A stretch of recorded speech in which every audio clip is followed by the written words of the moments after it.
very good afternoon to you. Good afternoon. How are you? I am doing well. And like I said, everywhere else, I'm claiming great. Yes, ma'am. Yes, ma'am. Yeah. Good, So good. how are you faring? I'm doing all right. The pace is slower and slower is good for me right now. Yeah. Okay. Yeah. Now that's the first. Explain yourself, please. Well, and we're actually going to talk about that a little bit today as we talk about mental health and how to get through this. But, it's really about perspective. Like it is what it is in this moment in terms of we're limited in what we can do. And we've got to figure out how to make the best of it. And that's really what I'm doing over here is making the best of it. So how can I make it work Okay. for me? You know? Indeed. Yeah. So topic for today is you got this. Managing mental health in a pandemic. Yes, yes, because it is absolutely possible for us to manage our mental health. I think that, sometimes in a crisis, our first reaction is to freak out or get upset or really be stressed about it, but we really can't take care of ourselves. And it starts with perspective. And so I know that a lot of people are concerned because there were a lot of individuals who started off with a mental health issue before all of this came up. And there's some people who might be finding that now mental health issues have started to show up because of all the change and how long the things have been going on. But we really can get through it. And everything is not out of our control. Some things are. There's some things that we can't control. We have to follow the rules, but everything is not out of our control. So we really have to find the things that are in our control and make sure that we're doing something with that. Good, good. Yeah. Okay, and as you said, that many people were dealing with this before the pandemic, before this crisis. Yes. So we definitely want to hear about maintaining good mental health. Like you said, as your topic subject says, you got this, managing mental health. Yes. And being in tune with self, I learned from you a long time ago, is definitely number one. Yes. Yes. Yes. And when you think about, managing mental health, one of the things that's challenging is a lot of times when we have mental health challenges, we come up with strategies to help to keep us sane or to help to keep us balanced and to help to keep us connected to the world. And when there's a crisis, all of those things are strained. And so what happens is it's not necessarily that, oh no, I can't do anything to manage my mental health. It's I got to challenge myself to find a new way to manage my mental health. I have to add to what we call a coping toolkit. I have to build that and I have to expand it. And so I'm always telling clients that we can't, even if we come up with 3 good ways that we can fix a problem or we can cope with things, we have to challenge ourselves to find others, because if that strategy is not available, then where do we land? And that's when we land in a place of feeling consumed or feeling overtaken by the situations at hand. And so we have to look at it from a perspective of what else can I do? Because we can do something. I listened to your commercial break and it was talking about all the resources that are available. There are resources available to help people and to help all of us during this time. And it's what are we doing to take advantage of those and to use those to get us through. Indeed. So let's talk about, individuals, even, not necessarily having, say, a diagnosis of mental health, past, present, or, feeling stressed out to where they feel like they're going down that road. Yes. But this is a different time for everybody. Mm-hmm. So when we're sitting down, we're used to being out and about, but now we have to sit down, stick close to home, that type of thing, or stay at home. Yes. What are some of those things? Let's get into it. Yeah. And so here's the thing. And maybe this is me because what I do every day is sit on the couch with people, right? We sit down and we sit down and we actually talk about those things, talk about things that are coming up in your life. And so there is a time for sitting down, and where sitting down is okay. One of the things that happens when we are out and about is we stay busy, and we stay so busy that we can't actually make progress sometimes on the things in life that we want to make progress on, or that we should be making progress on. So sometimes this time for sitting down can be scary for people, because all of the stuff that maybe we've been avoiding is starting to show up, right? I've noticed that even me, with slowing down, all of those projects in my house that I have been avoiding are starting to show up. You're in my house now. Okay. Right, because I'm looking at them every day. And so again, do I look at it as this is overwhelming me and overtaking me, or do I start to again make some decisions that I can move forward in some sort of way, even in the midst of the limitations? And I think one of the things that we struggle with is we've always had some level of what I call perceived control, right? We have right? Because reality is, even when were not in the pandemic, we didn't have control over everything. We had perceived control over certain things in our lives. And so now that's narrowed a bit, and we've got to find the things that are still in our control. And so when you're thinking about, like, how do I navigate mental health? One of the things that came up for me that I know sometimes we struggle with is, the first thing is to make sure that we're reaching out, and we're reaching out to other people. And so, and in a time like this, we may have to reach out to people more than we usually reach out to people. And so there are people that you normally connect with, and maybe you sit down and you have a cup of coffee with them for an hour. You might find yourself needing to talk to those people maybe 2 or 3 times a week in order to still stay connected. And so we have to reach out, as opposed to sitting at home, binging Netflix and Hulu and feeling isolated. Okay. Yes, indeed. Yeah. Or sitting at home and watching the news and filling ourselves and our minds with things that are just going to make us more anxious, or make us more worried and more concerned. Mm-hmm. So, Doc, before you go to the next point, you brought up something great. A lot of people would not frame it in this way, but when you said perceived control, even in times outside of a pandemic or a citywide crisis, touch on that a little bit more. Perceived control. Yeah. So, for example, when we're out and about every day, we have what? Stoplights. We got stoplights. We got laws. You might feel like you're in control because you're driving your vehicle, but you still have to follow somebody else's rules. Come on.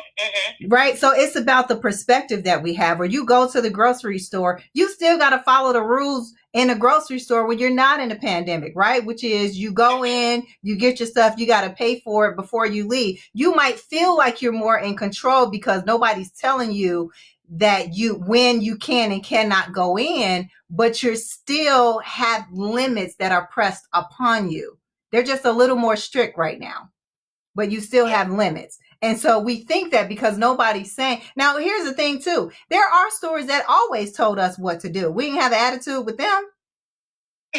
Right? Because the mall opens at a certain time, it closes at a certain time. We just said, oh, okay, well, that's what it is, right? And so we moved on. And we have to do the same thing now with, the limits being put on grocery stores in terms of times and days of the weeks that you might be able to shop. It's okay, we've got some limits now, and we've got to make the adjustments accordingly. And so it's when we're resisting the adjustment that we actually create additional stress for ourselves.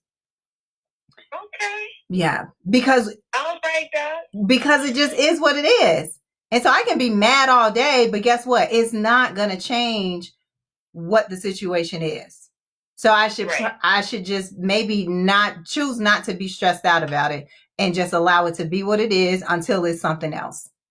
And I appreciate you hitting that and framing it, in that way, perceived control, because we have to look at it. A lot of people, and stress factor could be up or through the roof because I could have done this. I used to do this. I want to do that. I'm used to being in control. Yeah. But when we look at the reality of it all, it hopefully it helps to make sense if we're really ready to grab that truth. Yes. So it don't affect us too much mentally. Yes. But we want to put a pin right there. Got to go away and pay a few bills, but we'll be right back on the other side of the break. All right, Doc? You want to stick and stay with us, okay? All right. All right. Keep it locked. You are tuned in to 95.5 and 1560, The Touch.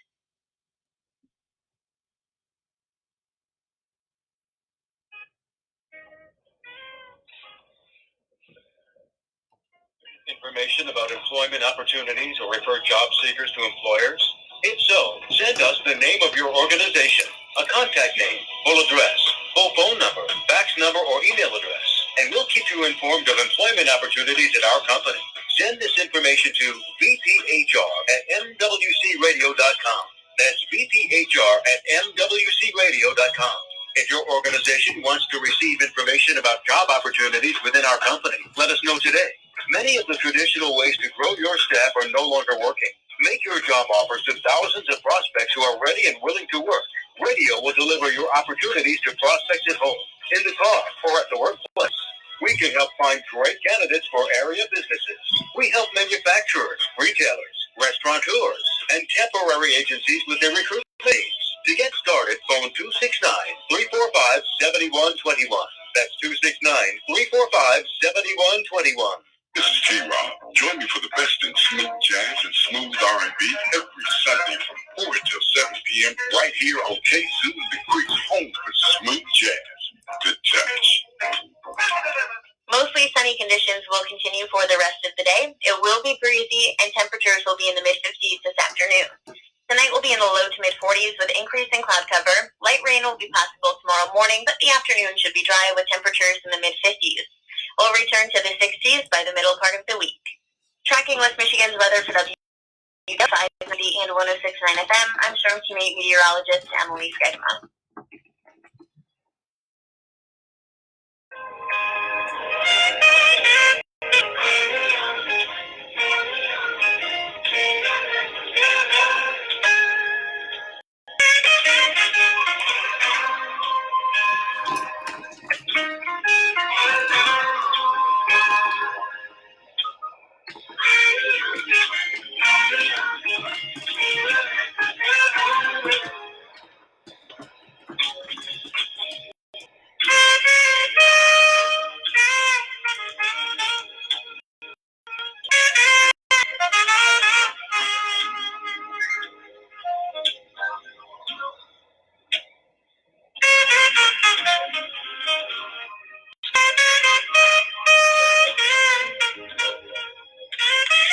Okay, Kalamazoo, we are back. We are on the line with Dr. Leatrice Brooks, helping us get through this and minding our mental health. And Dr. Brooks, while we were on commercial break, we did have a caller. Mm-hmm. Of them, as a matter of fact, couldn't get to the other one because they keep forgetting I can't answer two lines at once. Oh, no. Anywho, the question was, or the request was for you to speak on the added pressures that's put on elected officials. They're expected to know or have all the answers, and they're doing their level best, as she described, in listening to experts and how they come to the decisions they've come to, and speak to that a little bit, the added pressures on elected officials and what they must be dealing with. And there's a lot that goes on in my mind with that, because it is definitely a level of pressure. And I can't imagine what the pressure is like at their level. I know even the pressure at my level to try to figure out how my entire office is going to go to switch from being in person to telehealth was a lot. And it was more than what I thought it was until I realized that it was catching up to me physically. And so I was like, okay, I gotta, press pause for a minute to take some stress breaks, and try to find balance for myself. But there's a lot of pressure. One of the things that I heard the governor talk about, and as she was speaking yesterday where she was saying that she is responsible for 10 million Americans in the state of Michigan. Like, that's a lot of pressure. And she's got a lot of information coming at her at one time to try to make the best decision to keep people safe and to save lives. And it really does add an extra level of stress when you've got people that are pushing back on you when you're trying to make the best decisions for them. It just, I don't know, it just makes it so much more difficult to do that. And I know she says that she has thick skin and so she can take it, but I don't know. I feel like and maybe this is just it is my perspective. It feels like it creates additional pressure when you've got people pushing back on you, when you know that you're trying to make the best decision. And especially when you're trying to do something that's preventative, because we've all seen on the news or seen it on Facebook or social media where there were people who said that, oh, this pandemic is not as big as they're making it out to be. And then a week or two later, you see them in the hospital on a ventilator or with an oxygen mask on, because now they're caught the virus and now they understand how difficult it is. And it's one of those things where you don't wish that on anybody, but you hope that people might be able to understand. But I also know that in my position, there's some things that people just don't understand unless it's the seat that they're sitting in. They don't understand somebody else's seat. The other thing that I don't think people really think about is if you're stressed out about the pandemic, especially if you have kids at home, how do you think your kids are responding? Because kids are very, very much so picking up on the energy of their caregivers. And so if you're stressed out about it and you're trying to understand why your kids are all over the place or they're having a difficult time, they're probably picking up on your stress and responding to that as well. And so it's in everybody's best interest for us to, again, accept the things that are actually in our control and do those things, because stirring things up just creates more stress for other people. And where did it land you? Because if she's making whatever decisions they're making, I don't think that boycotting or anything like that and all the stuff that's going on, I don't think it's going to make a difference. Because at the end of the day, she's still got to make the decision that she's got to make, whether people like it or not. Right. Whether you like it or not. It's kind of like when you're a kid and, it's probably not in your best interest to make it difficult for your parent to parent you. Not a good idea. It's going to cost you something in the end. And I'm not saying that, people are going to do something to cost us, but I appreciate all the work that is going in. I appreciate all the layers and the levels that people are looking at in order to make decisions to keep everybody safe. I appreciate all the work and the effort that has gone forth at all the different levels in terms of the statewide, the county, the city, just to make things accessible for people and to make some changes. I know that I've heard from some people who it's been beneficial for them. And it's been beneficial because it's decreased their stress. They're actually able to sit down and take care of themselves when they weren't before. And yes, it's an inconvenience, but they're trying to put things in perspective. Yeah. I thank you for responding to that. Oh my gosh. As always, lots of good information. We're on a time constraint here now. Yes. But definitely we'll continue sharing your tidbits and nuggets of wise information.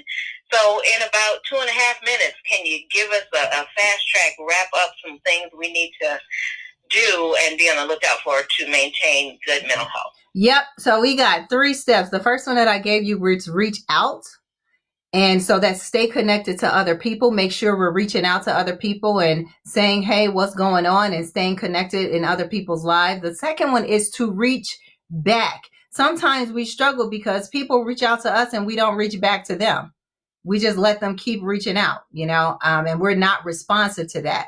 And so we don't pull on the energy from other people to try to help us to get through. So reach out, reach back, and then reach in, because reality is as all the changes are happening, everything is not 100% bad. There is something that is good that is happening for you if you look at it from that perspective, if you look at it in that way. And so we have to look within ourselves to see, okay, what is actually going okay for me right now? And that'll help your mental health to start to shift so that you can get through this in a healthy way. So reach out, reach back, and reach in within yourselves. And then that will land you in a position where you may be able to even come back out of this a better person than you were when you went in. That you have learned some things, that you have grown in some ways that maybe you would not have grown and learned before this situation happened. So let's make it work the best for us, since we have to be in it anyway. All right, because you got this. We need to reach out, reach back, and reach in. Yes. Being present in every moment. Thank you. Yes, Wonder ma'am. where I got from. Yes. All right, Doc. Thank you so much for all of your wise offerings here. And is there a number, a specialized number to reach out to you guys, or is it the same? What? It is the same, but you know what? I'm going to give you a different number today, because if you're having difficulties with finding resources or reaching out, reaching back, reaching in, a great place to start is with Griffin Place. And they're connected to all the resources. So their number is 269-381-HELP. So 381-4357. And they can get you connected to whatever resources that you need. And even if it's somebody just to problem solve, to figure out what your next step is, connect to them and they'll get you connected. Awesome. Thank you so very much. And for those of you who don't recognize that, 211 Griffin Place, same organization. Yes. They have lots of community resources. Thank you. I appreciate you, Dr. Brooks. Yes, and ma'am. Until next time, be well. Yes, ma'am. You also. Take care. All right. Bye now. Bye-bye. All right.